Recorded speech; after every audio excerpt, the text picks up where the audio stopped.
朋友们，绝大多数人呢，之所以不愿相信或者没有能力相信自己本自具足，就是由于他们依旧过着匮乏、暗淡、烦恼、挣扎的人生。因为渴望爱，所以恐惧失去，在亲密关系里充满控制欲，最后过得一地鸡毛。因为渴望富有，所以不断地抓取，又不断地漏掉，越努力越挣不到钱，甚至还亏了更多的钱，最后背上沉重的负债。而觉悟的人呢，深刻地理解了本自具足的原理之后，能够主动地发挥自己的生命潜能，活出丰盛富足的生命状态。外在的一切都不是努力来的，而是和你的能量场相匹配吸引来的。屋漏偏逢连夜雨，你情绪越差，能量越低，外境就越差，这叫相由心生。越是低谷的人，越活在纠结痛苦的壳子里。我接下来该怎么办？怎么弄？为情所伤，为钱所困，都是一叶障目。着相了，这样下去永远是死路一条，丧得要命，没有气场。财富会来吗？爱会来吗？不会来，只会拆东墙补西墙，越来越匮乏。而想跳出困境，就必须回到内在，找到并激活本自具足的自己。其实，本自具足并不是说你外在拥有的一切，而是在说我们内在的自性本心，它有显化一切外在的功能。这个显化一切外在的功能，我们是本自具足的。自性本心本来就清净，我们每一个当下都是它的作用显现。因为我们都具有自性本心，所以我们都可以开悟，可以看到事物本质，可以学习善知识，可以清净。我们内在本来就具有显化一切的功能，我们具足的是这个功能，而不是外在本身。所以我们常说的命里有时终须有，那只是因果。在这个三维世界里遭遇到什么事物，失去或得到什么东西，都有因果。你种的什么种子，自然就会结什么果。但这都是相上的生灭，因为相它一定会有生住异灭，而不生不灭的就是我们的自性本心。它能显化森罗万象的功能是永恒不变的，你想什么时候用就什么时候用，因为每个当下它都在。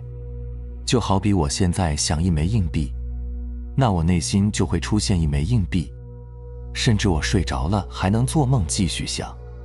这就是我们本自具足的功能。那我们如何才能激活和利用好这个功能，让外在丰盛富足呢？我们来看看阳明先生是如何做的。王阳明呢，从小就是天才，而且呢还是官二代，但工作后在朝中得罪了当权者刘瑾，被贬到龙场做了个小官，那里穷乡僻壤，瘴气密布，搞不好就会死。所以他开始苦思冥想，我从小想成为圣人，读了那么多书，骑射兵法样样精通，难道就一点没用吗？怎样才能成为圣人呢？忽然有一天夜里，他顿悟了。圣人之道，无性自足，象之求理于事物者悟也。这就是著名的龙场悟道。什么意思？人人皆具如来智慧德相，只因执着妄想而不能证得。真正的你是那个自性本心，外在的一切都是本心的投射。我们的内在本自具足，是你把人生当真，把这个负债的、缺爱的、处于低谷的这个幻影当真，才忘了真正的自己本自具足，什么都不缺，什么都不用求。于是你被相所折磨，陷入情绪内耗。假如一直这样下去，你永远受命运束缚，解脱不了。怎么办？觉醒，也就是认清真正的自己。就像阳明先生，圣人之道，无性自足，不用外求，我就是圣人。那我会怎么做呢？这不就破了吗？就按照圣人的活法去活，越来越熟，不就是圣人了吗？同理，我们总是想去搞钱，带着没钱的心态，在匮乏的能量场中想去求钱，这就错了，反了。你本来就有钱，一切唯心所现，整个宇宙所有财富都是你显化出来的，你什么都不缺，本来就有。试想一下，你会怎么干？还会急功近利吗？还会损人利己吗？还会投机取巧吗？还会那么贪吗？不会了，这些都没有了。你哪里会负债？你只会干什么？只会去舍。具足圆满了，只会是舍。气场格局全都打开，你会以利他的心态做好当下的工作或者生意，绝不急于求成，而是专注其中，因为你只是想把事做好，而不是求结果了。这样脚踏实地，利益大众，又怎么会没有被社会需要的价值呢？你只需要不断的给予，就能不断的得到。但是绝大多数人是颠倒过来的，一生都在不停地向外抓取一些东西，比如想要爱，想要智慧，想要幸福，想要财富，于是就会向外不停地攀援抓取，但是通常会很难抓取到，就算抓到了，将来也会通过某件事情漏掉，搞得自己更加烦恼。其实你根本不缺少这些，你本来就拥有显化这一切的能力，你拥有无穷无尽的爱、智慧、幸福、财富，都是在一念之间就可以生成的。爱出者爱返，当你把爱和智慧奉献出去，你就能激活更多的爱和智慧。你帮助别人创造幸福，就是给自己创造更多幸福。你本来就拥有财富，你拥有创造财富的一切能量，财富就是能量的变现而已。你只是被你的大脑分别、对立、评判之后，贴上了匮乏的标签而已。所以越匮乏就越颠倒，向外抓取，而不是向内求，提升内在能量。本来外在的事物都并无好坏，所谓的好坏善恶，都是自己的觉受、分别、执着所决定，而这种分别都是我们的业力习气所主导的。能量是守恒的，你习气越贪，你内在就越匮乏，你越想得到快乐，内在就越痛苦。所以我们为什么要慷慨的奉献付出，给予分享？人为什么要向内求？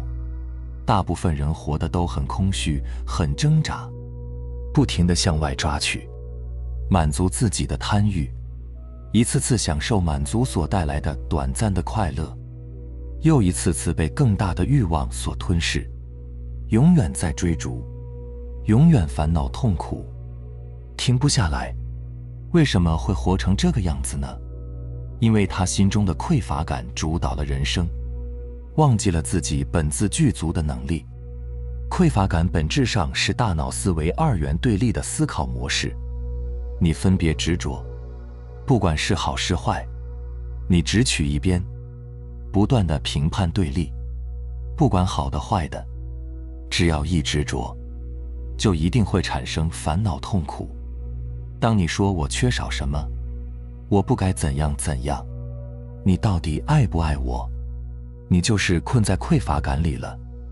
这种内在的习气画地为牢般的束缚着你，限制着你，让你很难彻底的激活对爱、智慧、幸福、财富的深刻体悟，一直在低维度的人生困境里徘徊。而当你不执着的时候，自然就没有烦恼。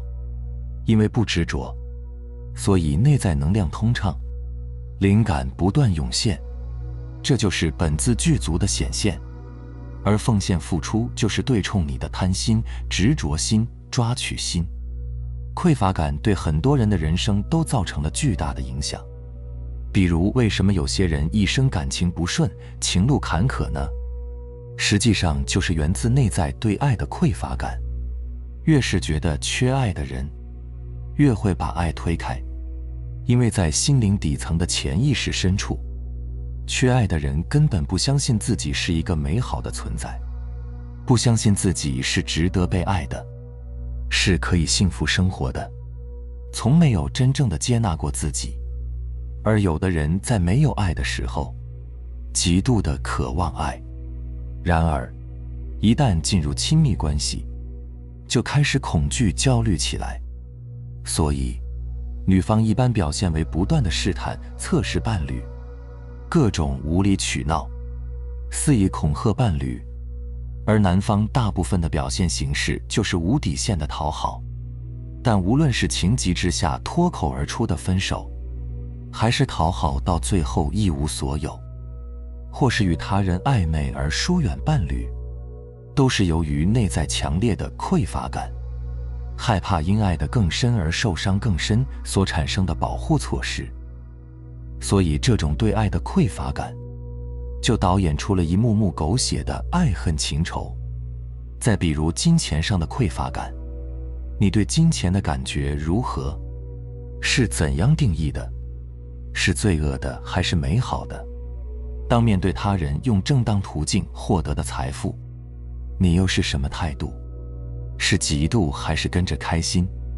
如果你因为嫉妒开始冷嘲热讽，并用各种名义或歪理邪见编排对方，这恰恰说明你内在的金钱通道一定不畅通，因为你心里堵得慌，也透露出了小心量及匮乏的投射。这样你给宇宙发射出的信号就是我不能承载金钱的能量，我不需要这个钱，那钱自然不来。不允许他人拥有，就是在拒绝自己拥有。所以你要检查对金钱的态度，因为它决定着你与金钱的关系。财富不来，也可以说是潜意识一直在拒绝，归根结底是内在有没被解决的匮乏漏洞。所以大家一定要记住，你的匮乏通过外在一定找不到答案，是你的执着心将自己本自具足的功能给屏蔽了。所以不管你当下遇到怎样的困境，都要明白相由心生，你最需要调整的是自己的能量状态。因为当你相信自己匮乏时，就种下了一个坏的因；当你相信本自具足时，就种下了一个好的因，果就开始变了，命运的齿轮就转动了。有很多人都不知道自己到底适合做什么，人生很迷茫。其实你只需要找到在你热爱、擅长、感兴趣的同时，又能够帮助更多人的事，这就是你的天命。因为热爱所以坚持，因为利他所以利己。而在这个过程中，你能更加深刻地体会到，爱、智慧、幸福、财富都只是必然的馈赠，因为你本自具足。明白了吗？好了，非常感谢你能看到这里，希望能对你有所触动和启发。我们下期再见。